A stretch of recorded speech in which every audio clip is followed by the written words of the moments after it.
And then we were all standing around watching this. The next thing we knew, one of those robots and a little dog were having kind of a face down.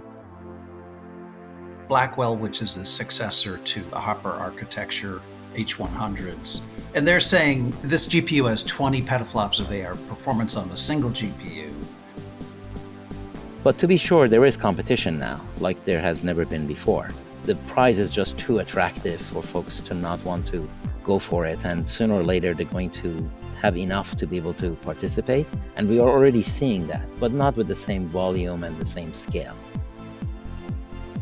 Certainly, Jensen was emphasizing today that they're a software company and enabling, of course, their business partners to develop these programs as well, to run on the chips.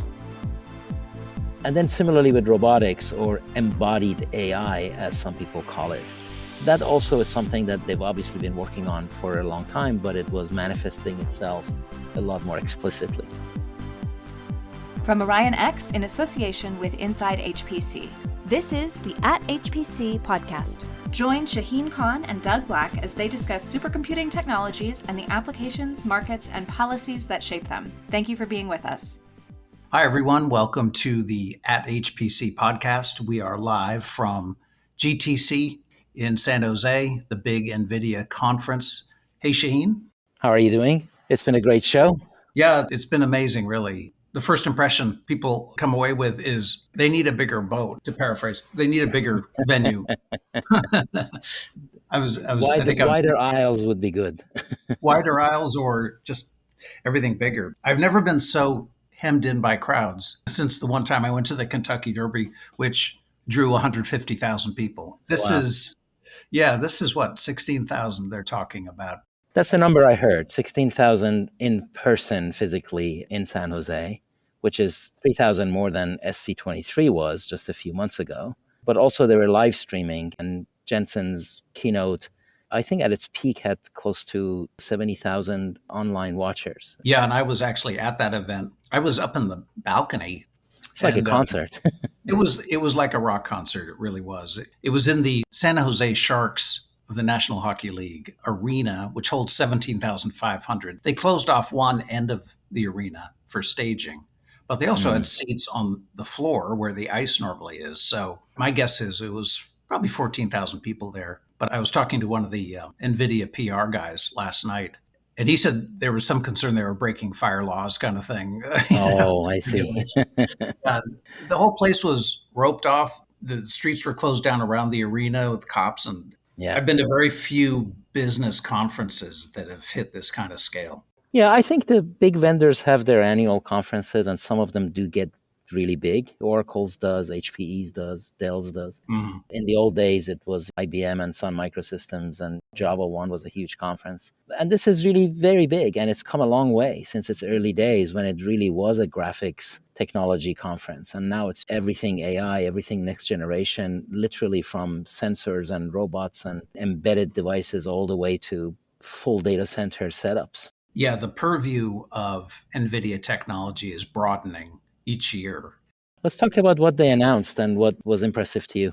Well, great. I think it all starts with Blackwell, which is the successor to the Hopper architecture, H100s. And they're saying this GPU has 20 petaflops of AI performance on a single GPU, 4 times the training performance of Hopper at 30 times the inference performance, with overall 25 times better energy efficiency. So right off the bat, that's what they're talking. Yeah, extremely good. Now, I think those numbers are probably a little optimistic, but even if you discount that, they're significant. Yes, indeed. And then it all kind of builds from Blackwell. Then they combine it into a super chip with the Grace ARM-based CPU. And then they have their DGX system. And then they have an enormous DGX super pod, and it goes on and on. But what about this architecture, would you say, caught your eye, Shahin, in particular? To me, in general, the range of announcements that they had was impressive in its comprehensiveness, but not in the leap that it would represent. It all seemed incremental. As much as they are very impressive, they were also just incremental. So I saw the combination from chips to interconnects, including NVLink, InfiniBand, Ethernet, and the data processing unit, the Bluefield chip. And then you went to Jetson, the low-end embedded chip, including its inclusion in robotics. I think robots were a new addition to the stage this year. There were a couple of robots that joined Jensen on stage, and then they went to build racks. As you mentioned, their big racks is like 120 kilowatt rack, so obviously it's liquid cooled, a lot of attention to liquid cooling, all the way to an entire data center with racks and racks of things that are pretty neatly designed and replicated. So that was quite nice and comprehensive. So the impression you get, what NVIDIA is all about is they've been out ahead on GPUs for years. Now we have Intel and AMD in the GPU arena, and we hear very good things about their GPU technology. And you just get the sense that this is driving NVIDIA. Competition is always good, and they're trying to consolidate their position and extend it. So, but it'll be very interesting to see how AMD and Intel respond and strive to enter this whole accelerated computing realm. Traditionally, they have executed very well and they continue to execute very well. But to be sure, there is competition now, like there has never been before. The prize is just too attractive for folks to not want to go for it. And sooner or later, they're going to have enough to be able to participate. And we are already seeing that, but not with the same volume and the same scale. And also remember that NVIDIA has to grow rapidly, both in terms of staff, in terms of the pace of technology. They've moved from every 2 years to every year. You know, the joke we had when Carl Freund was a guest was they moved from a TikTok that Intel used to have to more of a tick-tick with an occasional talk. Mm-hmm. And then they are building really large systems. So all of that requires a lot of attention to maintain quality, because this stuff is not easy to make work either. So they got to be careful about that, but they're definitely executing, and that's their main advantage. And of course, they have a history of good execution. And typically, the past is a good predictor of future behavior. So by the same token, AMD and Intel have their distinction, certainly AMD on the open source path. And you're absolutely right. The complexity of these chips and these systems. I think Jensen Huang today with the press briefing, you know, the Blackwell has tens of thousands of parts. It's not only a complicated system, it's a really complicated supply chain to pull this whole thing together. And again, they do have a history of good execution. By the same token, very, very complex stuff. Yeah. You know, we've talked about that on this podcast several times. As these chips become bigger and more capable, they really just hoover up all the other circuitry and logic that used to sit around them on some kind of a circuit board or motherboard. So if you look at these modern node structures, node architectures, there isn't a whole lot more on the board other than these big chips. You know, when you are as big as they are, there's just not that much room left anyway, but that's because they've brought everything on the chip, on the die. So they're increasingly truly a system. Yes. Or most of a system. And that brings all that complexity with it. Yes, exactly. Now, in terms of partnerships, Shahin, anything impressive there on the software side? They needed to address the embedded world, check. They needed to address systems, check. Now, systems at the very high end, I would like to see more and more frequent examples before I sort of put them in the same ranks as HPE and Eviden at the very high end. But they're definitely coming strong, so that's check. Then the cloud play is a work in progress, but also check. They started a couple of years ago, and they're moving forward with it. The two new things are basically enterprise and robotics. On the enterprise, that's really where the big opportunity is. Their collaboration with SAP is very significant. Their collaboration with Oracle on the cloud front also will impact the software, so that's also very significant. So you could consider those as we're going to the next phase of whatever it is we were doing before. And then similarly with robotics, or embodied AI, as some people call it. That also is something that they've obviously been working on for a long time, but it was manifesting itself a lot more explicitly. Yeah, on that point, a little more local color. In front of the convention center at the GTC sign, they had 3 robots sort of moving in unison. And then we were all standing around watching this. The next thing we knew, one of those robots and a little dog were having kind of a face down. An actual dog and a robot dog. And the dog was, I would say, very worried about this robot and wanted nothing to do with it. It was pretty comical. So, This thing but doesn't smell like a dog. yeah, and It goes but to show you how far robots need to go to be able to mimic the reality.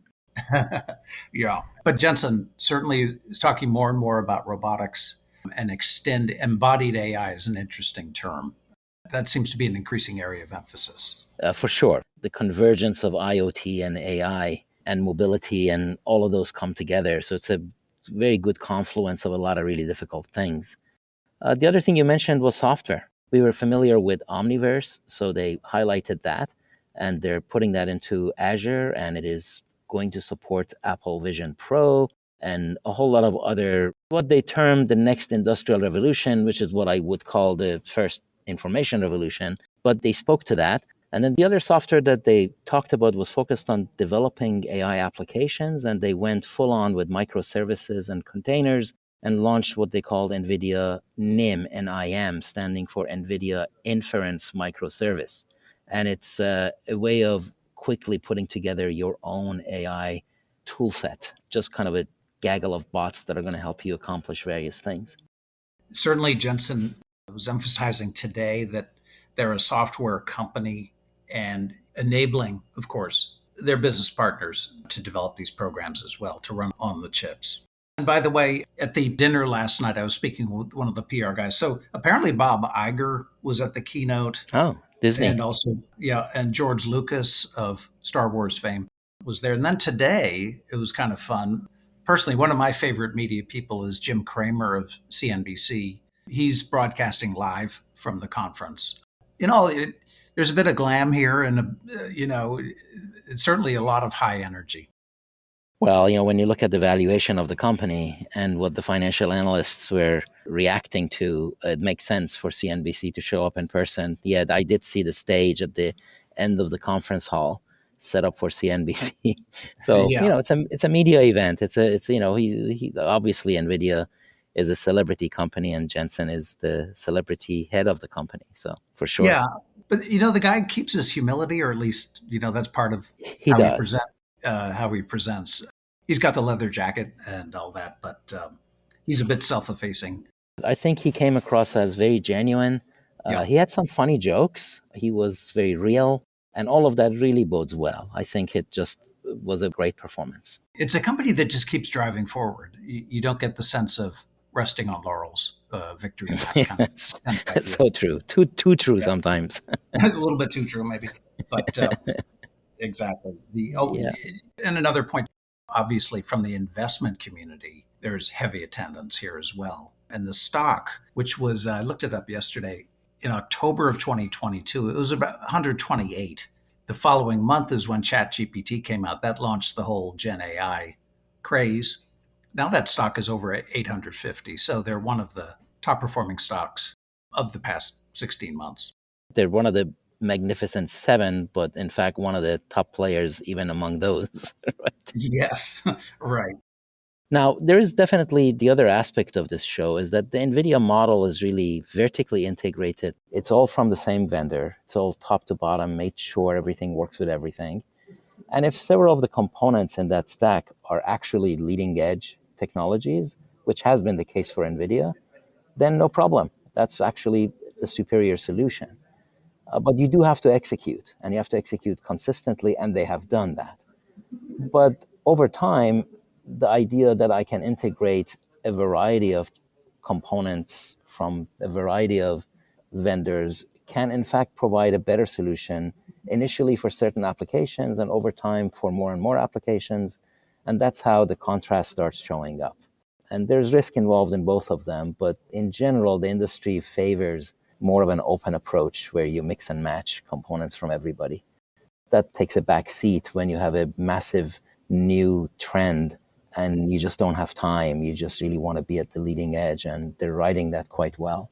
Yeah, it's one of the biggest dramas, if you will, or one of the most closely watched stories in technology today, for sure. So let's summarize. They did the Blackwell chip. They put two of them together with Grace, with all the permutations. Check. They've done interconnects from NVLink to InfiniBand to Ethernet to Bluefield. Check.